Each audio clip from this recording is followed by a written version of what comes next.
Di video kali ini, saya akan menjelaskan fungsi statistik dan fungsi logika dalam Google Spreadsheet. Oke, yang pertama untuk fungsi statistik ya. Di sini udah ada contoh nama dan ada contoh angka. Terus di sini ada nilai terendah, di situ ada petunjuk ya. Langsung aja yang pertama nilai terendah, yaitu kita memakai fungsi min ya, terus kita input angkanya. Oke, terus yang kedua nilai tertinggi sama dengan max ya, terus kita input angkanya juga. Oke, lanjut kita ke nilai rata-rata, yaitu rumusnya sama dengan average, lalu kita input angkanya. Oke, terus kita lanjut ke nilai yang sering keluar ya, itu sama dengan mode, lalu kita input angkanya lagi.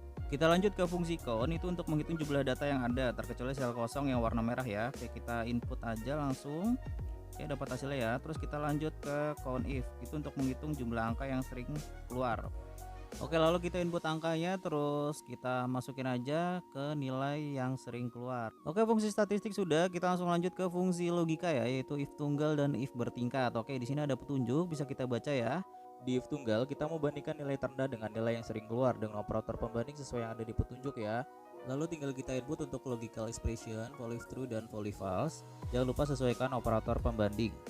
Lalu sesuaikan juga untuk argumen yang pertama, yaitu besar, bisa kita input. Lalu argumen yang kedua adalah kecil yang masuk ke for if false ya. Jangan lupa keduanya ditandai dengan tanda petik ya. Selanjutnya kita masuk ke if tunggal yang kedua ya, yaitu di if tunggal ini kita mau bandingkan nilai tertinggi dengan nilai yang sering keluar. Cuma yang sekarang kita bandingkan untuk yang argumen pertama adalah tinggi dan yang kedua adalah rendah ya.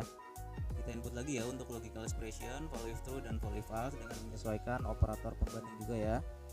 Oke, hasilnya keluar ya. Terus kita langsung lanjut ke if bertingkat yang pertama, yaitu untuk membandingkan nilai terendah dengan nilai yang sering keluar.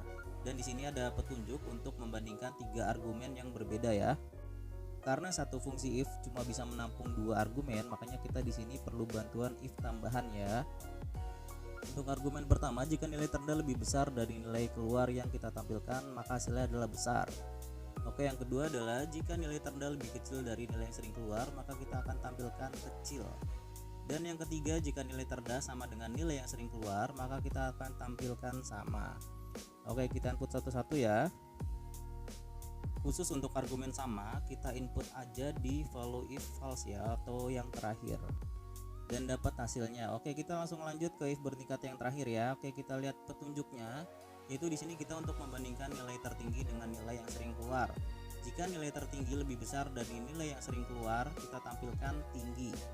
Lalu untuk argumen yang kedua, jika nilai tertinggi lebih kecil dari nilai yang sering keluar, kita mau menampilkan rendah. Dan argumen terakhir, jika nilai tertinggi sama dengan nilai yang sering keluar, kita akan menampilkan idem. Oke, kita input satu persatu ya. Caranya kayak if bertingkat yang sebelumnya ya. Untuk yang argumen pertama yang tinggi, kita masukin ke if yang pertama. Lalu untuk argumen yang rendah, kita masukin ke if yang kedua. Lalu untuk yang idem atau argumen terakhir, kita masukin ke follow if false. Oke, setelah semuanya terisi, lalu kita jalankan fungsi autofill ya di setiap kolom yang masing-masing yang udah kita isi ya. Oke, kita jalankan mulai dari fungsi statistik sampai fungsi logika if yang bertingkat. Dan cukup sekian video kali ini, terima kasih.